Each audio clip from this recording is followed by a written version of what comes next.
Assalamualaikum warahmatullahi wabarakatuh.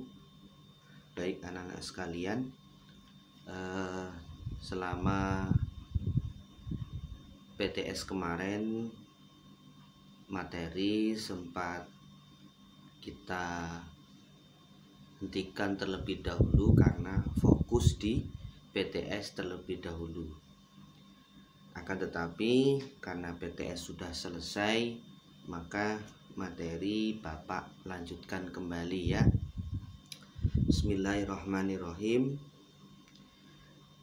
Kemarin terkait tentang sifat-sifat yang dimiliki sahabat Abu Bakar As-Siddiq. Sekarang tentang langkah-langkah yang dilakukan oleh sahabat Abu Bakar As-Siddiq sebagai khalifah atau pemimpin, yang mana sahabat Abu Bakar As-Siddiq ini pengganti baginda kita Nabi Muhammad Sallallahu Alaihi Wasallam. Yang pertama-tama yang dilakukan oleh sahabat Abu Bakar As-Siddiq ini yaitu memerangi kaum pembangkang, kaum murtad dan nabi-nabi palsu.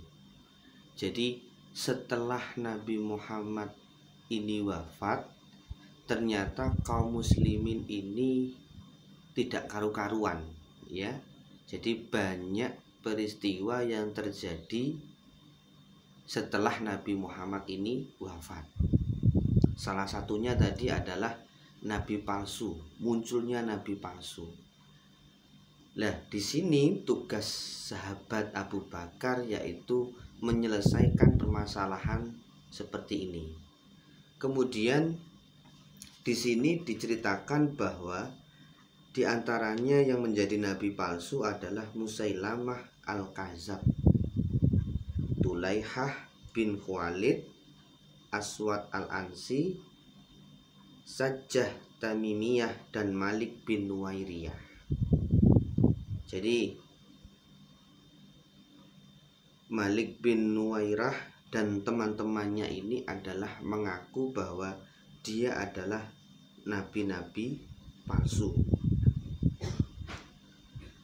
bahwa nabi setelah Nabi Muhammad ini tidak ada nabi lagi ya. Diingat-ingat bahwa setelah Nabi Muhammad ini sudah tidak ada namanya nabi lagi.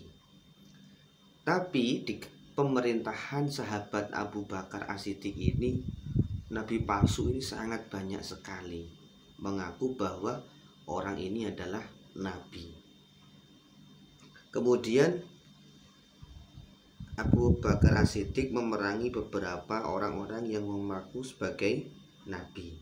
Pemerintah Abu Bakar lebih giat lagi dalam berdakwah untuk mengajak mereka kembali ke ajaran Islam. Jadi setelah Nabi Muhammad ini wafat, jadi banyak orang muslimin ini yang murtad, ada yang menjadi nabi palsu, banyak yang meninggalkan Islam juga. Nah, ini salah satu tugas sahabat Abu Bakar adalah mengajak kembali untuk kembali ke Islam lagi. Kemudian langkah yang berikutnya yaitu mengumpulkan Al-Quran. Jadi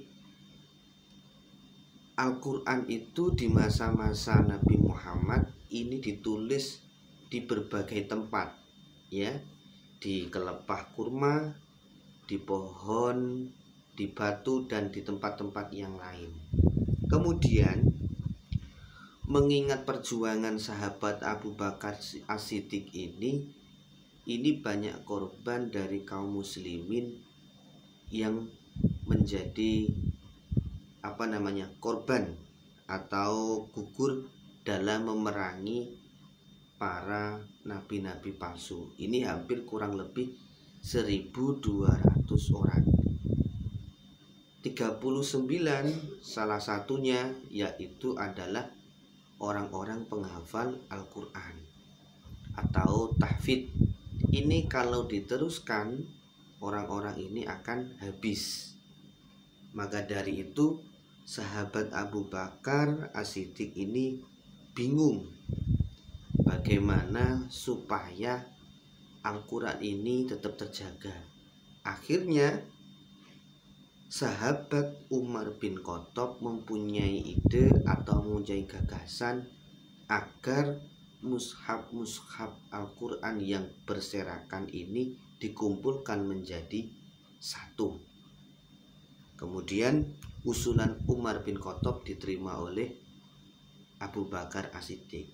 Kemudian setelah bermusyawarah, berunding, akhirnya sahabat Abu Bakar menunjuk sahabat Zaid bin Sabit sebagai panitia untuk mengumpulkan mushaf Al-Quran yang berserakan di mana-mana. Kemudian setelah menjadi satu, agar pesan dari Abu Bakar dititipkan atau disimpan di rumah salah satu istri Nabi yang bernama Hafsah binti Umar, ya. Ini salah satu istri Nabi. Kemudian langkah-langkah yang dilakukan sahabat Abu Bakar salah satunya adalah memerangi orang yang tidak membayar zakat. Jadi dulu itu zakat di masa-masa Nabi ini sangat diwajibkan, harus. Tapi ketika Nabi Muhammad ini wafat, orang-orang mulai tidak menghiraukan, bahkan tidak ada yang istilah kewajiban membayar zakat ini mulai ditinggalkan. Ini salah satu tugas di antara sahabat Abu Bakar adalah mengembalikan lagi supaya kegiatan kewajiban yang pernah di masa Nabi Muhammad ini ada lagi. Kemudian tugas dari sahabat Abu Bakar adalah perluasan wilayah, ya. Di sini membebaskan Irak dan Persia, membebaskan wilayah Syam. Kemudian salah satu ide gagasan yang diambil oleh sahabat Abu Bakar adalah mendirikan Baitul Mal, ini dalam segi pemerintahan. Kemudian mendirikan lembaga peradilan. Jadi Baitul Mal adalah lembaga yang bertugas mengurusi keuangan negara. Lembaga ini dikelola oleh Abu Ubaidah bin Jarrah yang diberi gelar Amin al-Ummah, kepercayaan umat. Jadi Baitul Mal ini dipercayakan kepada Abu Ubaidah bin Jarrah yang bertugas mengatur gaji pegawai, pembangunan, dan membantu rakyat yang kekurangan. Jadi di masa-masa pemerintahan Abu Bakar mempunyai gagasan tentang Baitul Mal yang mengatur semua keuangan negara, yang mana dipimpin oleh Abu Ubaidah bin Jarrah. Itulah beberapa langkah yang dilakukan sahabat Abu Bakar As-Siddiq karena mengingat kejadian-kejadian yang sangat luar biasa ini terjadi tatkala ketika Nabi Muhammad ini wafat. Maka dari itu tugas Abu Bakar adalah mengembalikan semuanya yang mau hilang, dikembalikan kembali seperti sedia kala ketika Nabi Muhammad masih hidup. Demikian materi yang Bapak sampaikan. Wassalamualaikum warahmatullahi wabarakatuh.